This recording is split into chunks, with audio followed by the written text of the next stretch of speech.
Assalamualaikum Untuk warahmatullahi memenuhi tugas wabarakatuh. saya Perkenalkan, dari nama dosen saya Wahyu Bapak Al-Ghifari Nasution. Filsafat Ilmu yang berjudul Dasar Pengetahuan dan Kriteria Kebenaran. Dasar pengetahuan. Pengetahuan adalah suatu yang diketahui. Di sisi lain, metode ilmiah adalah kemungkinan perolehan pengetahuan.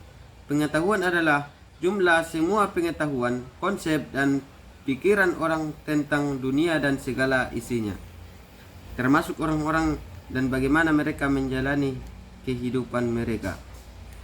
Menurut Langeveld 1965, pengetahuan adalah penyatuan subjek yang mengetahui dan objek yang diketahui. Hal ini disebut sebagai hubungan subjek-objek dalam artikel Fred Lehman tahun 1972. Subjek adalah manusia, memiliki kapasitas untuk mengetahui pengertian, dan objek adalah benda atau orang yang ingin mengetahui sesuatu. Maka dapat dipahami bahwa pengetahuan adalah informasi yang diperoleh manusia dengan berhubungan pada subjek atau objek, sehingga pengetahuan memiliki dasar yang menjadi pondasi dalam pembangunannya, meliputi beberapa aspek dalam sebagai berikut. 1. Penalaran. Tindakan berpikir suatu dengan pola dan logika tertentu dengan maksud untuk menghasilkan pengetahuan disebut sebagai penalaran. Penalaran cerdas memiliki konotasi jamak, berwawasan luas. Penalaran muncul di awal peradaban manusia itu ada. Nalar yang membuat manusia dapat memikirkan dan merefleksi diri dan lingkungan di sekitarnya. Penalaran melahirkan metode-metode berpikir dan memperoleh pengetahuan dan suatu yang dianggap sebagai kebenaran. Penalaran adalah cara berpikir atau cara berpikir berdasarkan kerangka aliran tertentu untuk menciptakan pengetahuan. Mengingat definisi penalaran sebelumnya, aktivitas berpikir dianggap penalaran jika analitis dan logis. Dalam hal ini setiap metode. 2. Logika. Landasan logika adalah inferensi yang andal, karena semua elemen penalaran dalam logika pembuktian didasarkan pada premis hipotesis tertentu. Kesimpulan dalam dinyatakan sebagai kelompok, dengan setiap konsep memiliki kelompok dan luasnya berdasarkan kelompok. Studi logika adalah studi tentang prinsip-prinsip panduan yang mendefinisikan penalaran yang sehat. Seorang diharapkan dapat menerapkan prinsip-prinsip penalaran setelah mempelajari logika agar dapat menarik kesimpulan yang benar. Sehingga di sini kita dapat mengatakan bahwa logika ialah merupakan suatu cara berpikir yang masuk akal dan atau logis. Selain itu juga logika ini dapat kita kaitkan dengan cara berpikir yang objektif dan emosional, sehingga menjadikan logika ini sebagai dasar dari pengetahuan. 3. Sumber pengetahuan. Skeptisisme manusia terhadap segala gejala alam semesta adalah sumber pengetahuan di dunia ini. Menerima dunia di sekitar mereka tidak cukup bagi manusia, termasuk nasibnya sendiri. De omnibus dicitatum, seperti yang pernah dikatakan René Descartes, berarti segala sesuatu harus dipertanyakan. Di antara sumber pengetahuan yaitu A. Rasional. Dalam bahasa Inggris adalah rationalisme, merupakan asal dari kata ratio. Kata dasarnya adalah pada bahasa Latin yang berarti akal. Ia menganut gagasan bahwa akal harus memainkan peran untuk dalam menjelaskan sesuatu. B. Intuisi. Bisa jadi sumber ilmu, karena dengan intuisi orang dapat dengan cepat mempelajari sesuatu tanpa memikirkannya. Semisal Henry Bergson berpandangan bahwa intuisi adalah produk dari evaluasi pribadi, pemikiran tertinggi.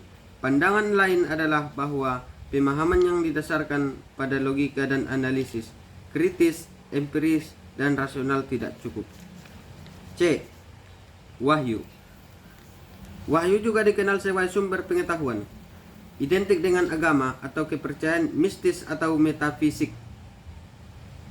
Pengetahuan berasal dari Tuhan dan diturunkan oleh hamba-hamba pilihannya, seperti nabi dan rasul. Manusia belajar tentang berbagai pengetahuan yang tidak dapat dicapai dan diakses melalui wahyu atau agama. D. Otoritas.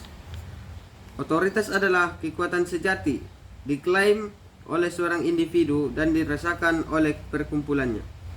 Kami menerima bahwa pengetahuan itu akurat, bukan karena kami tidak memverifikasikannya secara independen, melainkan karena telah dijamin oleh otoritas lapangan atau sumber yang berwenang dan berhak. Dari sini kita mampu menekankan peran dan fungsi sumber pengetahuan, yaitu sebagai bagian landasan pengetahuan atau titik asalnya. Dengan manusia yang menyelidiki sumber pengetahuan dengan berbagai cara karena cara itu ingin tahu untuk memperoleh pengetahuan yang ada, benar dan pasti, menjadi akhir jawaban yang diinginkan manusia pencari pengetahuan. Hingga dapatlah disadari bahwa pengetahuan berasal dari sumber pengetahuan. B. Kriteria kebenaran. Kriteria adalah ukuran yang menjadi dasar penilaian atau penetapan sesuatu. Sedangkan kata kebenaran berasal dari kata-kata benar yang berarti sesuatu sebagaimana adanya seharusnya. Sedangkan kebenaran berarti keadaan yang cocok dengan keadaan yang sesungguhnya. Para filosofi memberikan pengertian secara terminologi sebagai berikut. A. Aristoteles mengemukakan bahwa kebenaran adalah persesuaian antara pikiran dan kenyataan. Plato mengemukakan bahwa kebenaran adalah sesuatu yang terdapat pada apa yang dikejarkan untuk dikenal. 3. Sidi Ghazalba memberikan pengertian dengan mengemukakan lawan katanya, antara lain khilaf, dibikin-bikin, dusta, pemalsuan, dan ketidakpastian. Di dalam penelitian menilai dan mengukur suatu kebenaran, maka harus mengetahui dan memperhatikan teori-teori kebenaran sebagai berikut. 1. Korespondensi.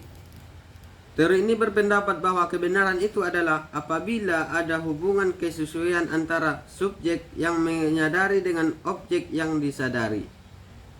Sebagaimana Mustafa Amin menjelaskan, apabila penyampaian ini sesuai dengan kenyataan, maka itu adalah benar. Tetapi kalau tidak sesuai dengan kenyataan, maka itu adalah salah. Kebenaran itu ada di luar manusia. Manusia tinggal mencari, kebenaran itu ada di luar dari manusia. Manusia tinggal mencari dan menemukan. Karena itu kebenaran ditentukan oleh faktor eksternal, bukan internal. Jadi teori korespondensi ini menilai dan mengukur kebenaran itu kepada adanya hubungan antara subjek dan objek. Ketiadaan hubungan tersebut berarti ketiadaan kebenaran. Lois O. Katsoff juga berpendapat bahwa kebenaran atau benar itu merupakan kesesuaian atau korespondensi antara arti yang dimaksud dengan suatu pendapat dengan apa yang sungguh merupakan halnya atau faktanya. Teori korespondensi pada umumnya dianut oleh para pengikut realisme bahwa keadaan benar terletak pada kesesuaian antara 1. esensi atau arti yang kita berikan kenang. B. Esensi yang terdapat di dalam objeknya. Menurut Bertrand Russell atau salah seorang pelopor teori ini mengungkapkan bahwa suatu pertanyaan benar jika materi pengetahuan yang dikandung cocok dengan objek. Dengan demikian dapat dipahami bahwa teori korespondensi mengenal dua hal, yaitu pertanyaan dan kenyataan, yakni adanya kesesuaian antara pertanyaan dan kenyataan. Seperti sungguh Minasa adalah ibu kota Kabupaten Goa. Ini adalah sebuah pernyataan, dan apabila kenyataannya memang benar, sungguh Minasa adalah ibu kota Kabupaten Goa, maka pernyataan itu adalah benar. Dua, konsistensi. Teori konsistensi ini di mana kebenaran adalah ditegakkan atas hubungan antara putusan yang baru dengan putusan lainnya yang telah diakui dan kita ketahui dan uji kebenarannya lebih dahulu. Aristoteles menyumbangkan suatu standar kebenaran dengan kriteria koheren, dan secara sederhana diungkapkan bahwa suatu pertanyaan benar. Suatu pernyataan itu benar bila pernyataan itu bersifat koheren atau konsisten dengan pernyataan-pernyataan sebelumnya yang dianggap benar. Bila kita menyatakan bahwa semua yang bernyawa pasti akan mati adalah pernyataan yang benar, maka pernyataan bahwa manusia adalah makhluk yang bernyawa dan manusia pasti mati adalah benar pula. Sebab pernyataan kedua konsisten dengan pernyataan pertama. Jadi suatu proposisi itu cenderung benar jika proposisi itu dengan proposisi yang lain, atau jika arti yang dikandung proposisi itu koheren dan pengalaman kita. Dari teori ini dapat dipahami bahwa apabila kita menerima kepercayaan baru sebagai kebenaran, maka hal itu semata-mata atas dasar kepercayaan itu saling berhubungan dengan pengetahuan yang kita miliki. Dengan demikian, kebenaran menurut teori ini adalah kesesuaian pernyataan dengan pernyataan lainnya lebih dahulu diakui dan diterima kebenarannya. 3. Pragmatisme. Teori ini mengatakan bahwa kebenaran ialah suatu yang praktis dan bekerja. Kebenaran tidaklah ada melainkan terjadi. Kebenaran adalah proses pemeriksaan terhadap benar tidaknya suatu dalam praktek pelaksanaan. Kegunaan. Kebenaran suatu pernyataan diukur dari kriteria apakah pernyataan tersebut bersifat fungsional dalam kehidupan praktik atau tidak.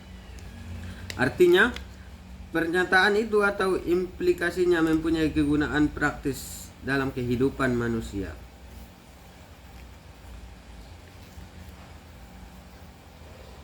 Pengikut mazhab pragmatisme mendapat pengaruh besar pada waktu mereka menyerang ahli agama dengan mengatakan bahwa sesungguhnya kita tidak dapat membuktikan kebenaran keterangan anti agama, karena tidak dapat mengukur kebenaran agama itu dengan kenyataan, sehingga mereka berpendapat bahwa kebenaran bukan apa yang cocok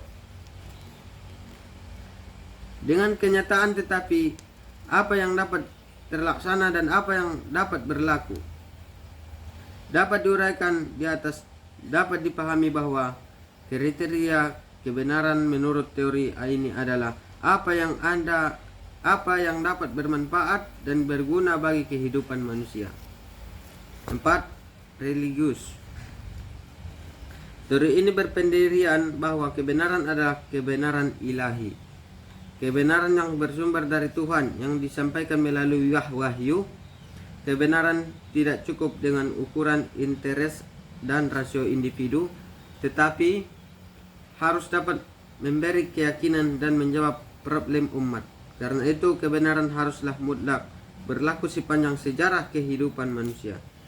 Dengan demikian teori ini berpandangan bahwa kebenaran harus berlaku sepanjang zaman dan dapat berbimbing manusia ke arah yang lebih baik, sekalipun pandangan ini mendapat tentangan dari kelompok non-religius karena mereka beranggapan bahwa dogma adalah kepercayaan yang diterima tanpa melalui kritik dan penyediaan yang tertentunya, bertentangan dengan sifat asasi manusia sebagai makhluk rasional.